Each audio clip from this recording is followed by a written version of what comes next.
Yeah, Bizarre Flag was fun, but it was also like, it definitely needed to be, for what it was, it had to be taken out. Like, it had to be taken out with like everything that was in it. But it's like, we could really be just actually back in this, just with a rework sandbox. Like, get rid of Bulldog. Bulldog doesn't need to be down there. I mean, they can, I don't know. Like, maybe they could keep Rockets, but put Rockets down where Bulldog is. Or put a skewer in here. Put stickies instead of spikes. I mean, really, spikes are just not that good anymore. Spikes and shocks were so busted that also just made this map bad. If you controlled the map and somebody just tried to run into the cubbies, like, someone's just dead if they just sat in there. Same with spikes, too. You're just getting cross-map kills, but... It's so funny because so many people have, like, such a negative thought when it comes to Bizarre, but it's like, if these things... I mean, we're playing a different meta at this point. Certain things are buffed or nerfed. A lot of it nerfed and taken out. Like, we're not playing with Manglers anymore. We're not playing with Needlers. I mean, we're not playing with Bulldog, but we could be, but if anything, like, remove the Bulldog. Not playing with ARs. Like, so much of Bizarre really was just, like, an overload of the sandbox. Like, it is actually crazy to think about. Oh, there's actually a Bandit here now. See, it used to be an AR. So that's the plasma pistol still. Like, yeah, there's just too much stuff. Just way too much. But being able to hit those jumps, dude, I practiced that jump so much. Like, I'm gonna learn how to do this. Like an actual skill gap that was on the map. Yeah, there is definitely just too much of the sandbox to this map. But it's like Bizarre actually has a good aesthetic.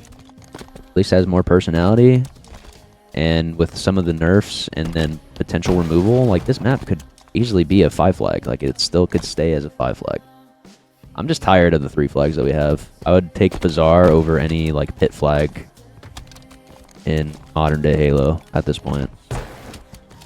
Why do you have AR needing to be GA'd more than Shoddy? Because ARs, you still get the same impact as, like, a Bulldog. Like, the reason why, like, Shoddies are GA'd is because... Like, you're just getting one-tap melees a lot.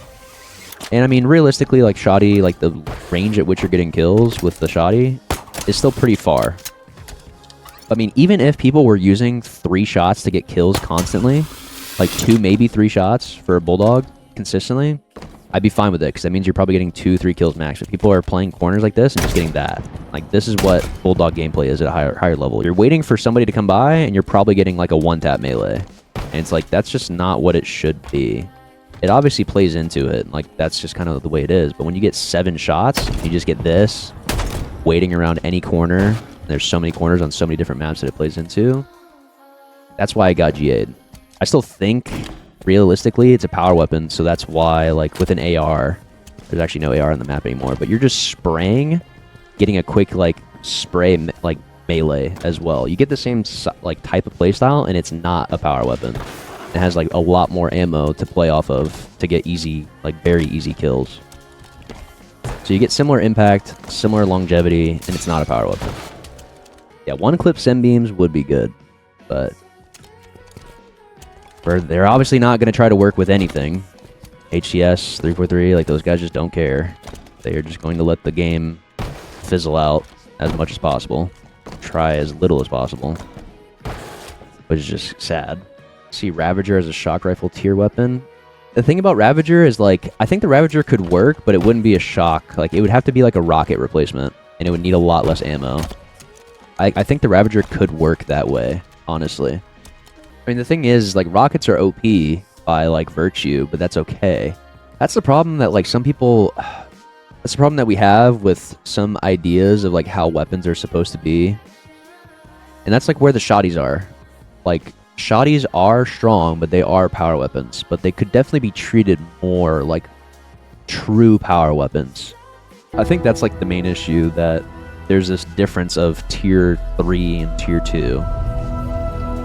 Whereas, like, a Tier 2 weapon, like a Shock or a Stalker, is, like, just as good, if not better, than, like, a Rocket.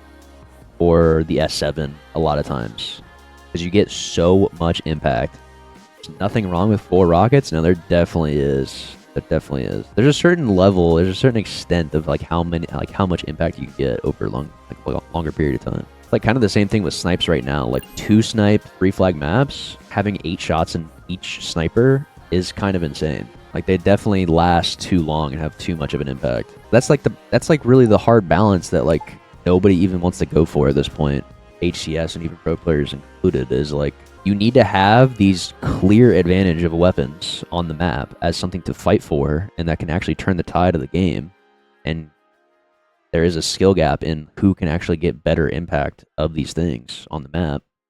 But there is a certain extent of like how advantageous should they be? Like how long term should these advantages be?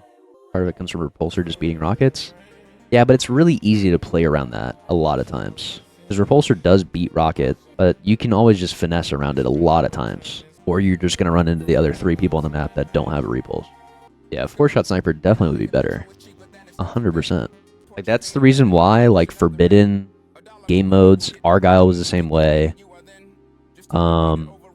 Fortress is going to be the exact same way too, where like if a team happens to make the smallest of mistakes, wasn't just actively letting shots fly all the time, then you reach the point of like, oh, well now there's just 2 people who can get free insta-kills in a 3 flag game, and it's like, oh, well once like 1 cycle went through and they just got like a free cap.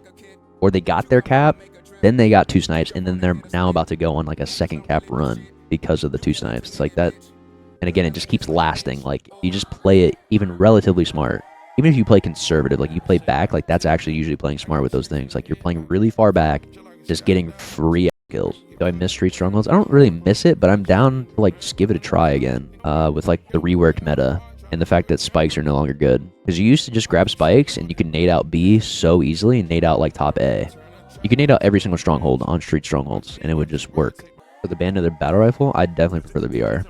The Bandit is fine, but it's definitely not balanced. I think the BR is still just a step ahead in my mind of being more balanced, but it definitely still was unbalanced and could have used more updates to make it, I still think, a better competitive weapon. I mean, I think the spikes are good though. Like, spikes are actually good in the spot that they're at because yeah, you do need to stick people, but they act almost more like trip mines. Like it's a line of sight grenade because spike grenades do a lot of damage. BR negate jiggle peeking a bit. Yeah, that's why we never experienced the level of jiggle peek fights that you see now in every single gunfight with BRs. We literally never saw the level of it for 2 years, like 2.5 years even, until the Bandit meta, until Bandits got released and that was the main weapon, and then the network update got added in too. So it was like harder to shoot people rounding a corner because those people on their screen are just going to live a lot more often.